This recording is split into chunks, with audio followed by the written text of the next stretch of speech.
1927, Oregon. Taken in Cave Junction. There is some question as to whether the photo was taken in 26 or 27, but nonetheless, if this is an authentic photograph, it is incredible. Photo was reportedly snapped by a volunteer fireman. A very recognizable photograph. 1942, the Battle of Los Angeles. In 1942, during the age of World War II, a flying saucer-like object was seen over the skies of Los Angeles. The armed forces, still reeling from the attack on Pearl Harbor, suspected more enemy action. They fired 1,400 anti-aircraft shells into the sky to deal with the threat but hit nothing. 1950, the McMinnville UFO photographs. Paul Trent snapped some photos on his farm in Oregon in early 1950. He claimed the photos showed an alien craft floating in the skies above his land. He witnessed the happenings along with his wife, and the two maintained their statement until they passed away several decades later. It's often suggested that the images are fake, but some people still believe they are authentic. 1952, Washington, D.C. In 1952, a number of bright lights were seen in the skies over Washington, D.C. They were seen both in the skies and on the radar screens of multiple nearby airports and U.S. Air Force bases as well. These sightings were added to the list being investigated by the government under Project Blue Book, but nothing further was revealed. 1956, taken in Rosetta/Natal, South Africa on July 17 by a well-respected member of South African society. Her husband was a major in the South African Air Force, and Elizabeth worked for Air Force Intelligence. 7 photographs were taken in all. There were also 2 witnesses to the taking of the photos. 1965, Santa Ana, California. Taken on August 3 by highway traffic engineer Rex Heflin, while working near the Santa Ana Freeway. Heflin did not report his sighting, but the photographs were published by the Santa Ana Register on September 9. This turned into a very controversial case with photos confiscated, and disagreements between different ufologists about the photograph's authenticity. One of the most famous UFO photos ever taken. 1967, Rhode Island. Woonsocket was there an out-of-this-world cause of a 1967 power failure that knocked out electricity in Woonsocket, Cumberland, and North Smithfield. A day after Harold A. Trudell told the Providence Journal and its sister paper, the Evening Bulletin, that he saw a UFO hovering over power lines in the city just before the blackout.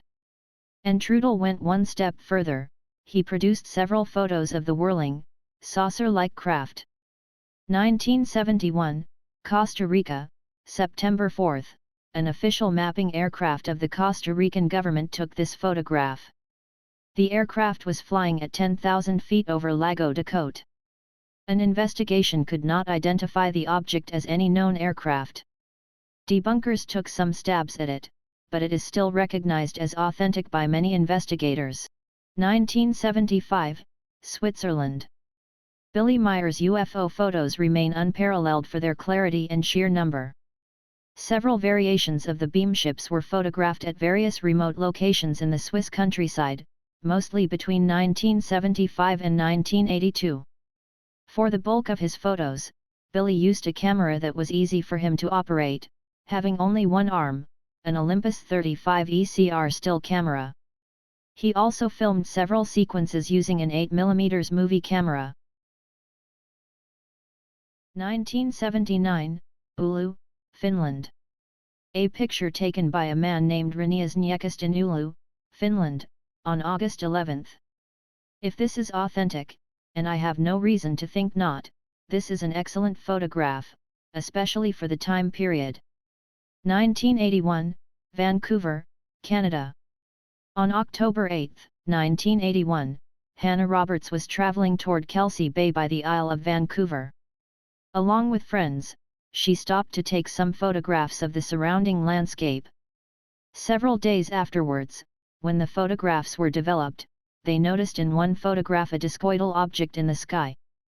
They do not remember noticing anything in the sky at the time the photograph was taken. Richard F. Haynes, a retired NASA scientist who became a famous ufologist, carried out a thorough analysis of the negative. He could not discover any anomalies. His analysis is included in the Sturrock panel. 1987, Connecticut, Randy Edding was taking a walk outside his home. A commercial airline pilot with over 30 years' experience, he always looked at the sky. He saw a number of orange and red lights approaching from the west. He got his binoculars and called his neighbors to come outside. The object, by this time, was a great deal closer and seemed to be over I-84, just east of Edding's home. The lights were shimmering like distortion from engine heat, but he could hear no sound. 1987, Gulf Breeze, Florida. Of the many accounts of UFO sightings, photographs, and videos, the sensational reports that originated in Gulf Breeze, Florida, are some of the most controversial. Gulf Breeze was a small city of approximately 6,000 at the time of the wave of sightings that began in the winter of 1987. News of UFO extraordinary photos spread rapidly and far, becoming a worldwide sensation, and the subject of a plethora of newspaper and magazine articles, and television talk and feature programs. 1989, Belgium. An unusual occurrence associated with the Belgian flap was the inability to take a clear photograph of it. Many observers had their cameras ready, and took what they thought would be clear images, but when the film was developed, the image was blurred, and the craft's outline was vague at best. Physics professor Auguste Meeson produced a theory that infrared light must be the reason that almost all the images were unclear. To put his theory to test, he exposed film to infrared, then photographed objects in regular light. The results were the same as the photographs of the triangle-shaped UFO. 1992, Tepoztlán, Mexico. This dramatic photograph is just one of many photographs taken by Carlos Diaz. He is a very controversial figure in ufology. Alleging to be a contactee, and making direct alien contact, he is considered a charlatan by many ufologists, yet his photos and videos have been accepted by some and continue to be some of the most popular in ufology. 1997 The Phoenix Lights. This simple photo represents one of the biggest UFO sightings to ever take place. In 1997, in over 300 miles of the American Southwest, thousands of people spotted unexplainable vessels in the sky. A massive V-shaped craft was seen passing overhead and no one was able to offer a reasonable explanation as to what it was or where it came from. 2006, Brazil, photo taken by Roberto de Sena, former military. He described taking the photo anytime between 8:30 and 10 a.m. local time, on November 26, 2006, in a location called Alagomar, periphery of the city of Natal, state of Rio Grande. De Sena did not observe anything unusual in the sky and took several pictures at random, deleting a few later. Fortunately, he did not delete this one. 2007, the Hessdalen Lights. In 2007 some weird and wonderful lights were spotted in the skies over Hessdalen in central Norway. The lights are thought to be extraterrestrial visitors by many. Though scientists believe that they are actually just a chemical and electrical reaction in the atmosphere. 2009, California. This photo was taken on January 10, 2009, with a camera phone while a man was hiking with a friend in San Diego County.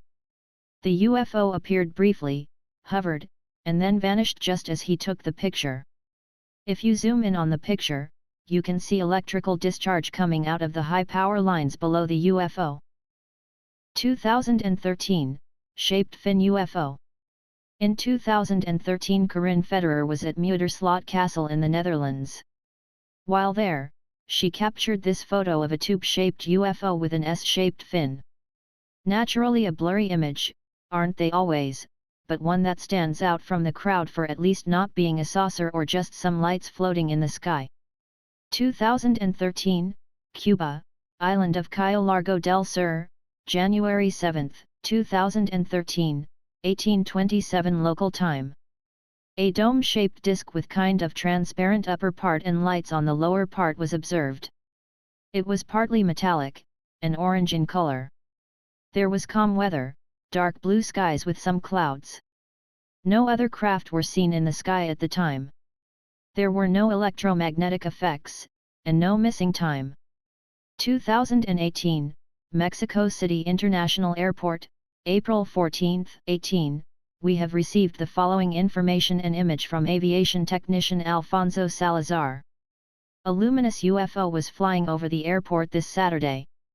The time being 9 o'clock in the evening. I, Alfonso Salazar, in the company of 3 aviation technicians, witnessed a very bright flying object over Mexico City International Airport. The UFO was flying from west to east and beyond our atmosphere, according to calculations. It radiated an intense white light. The sighting lasted some 15 seconds before the UFO simply dimmed its light, becoming a shadow moving across the sky. 2019, The Flying Acorn. From 2019 comes a photo taken by an FA-18 pilot who had spotted an unidentified aerial phenomena while flying over Oceania.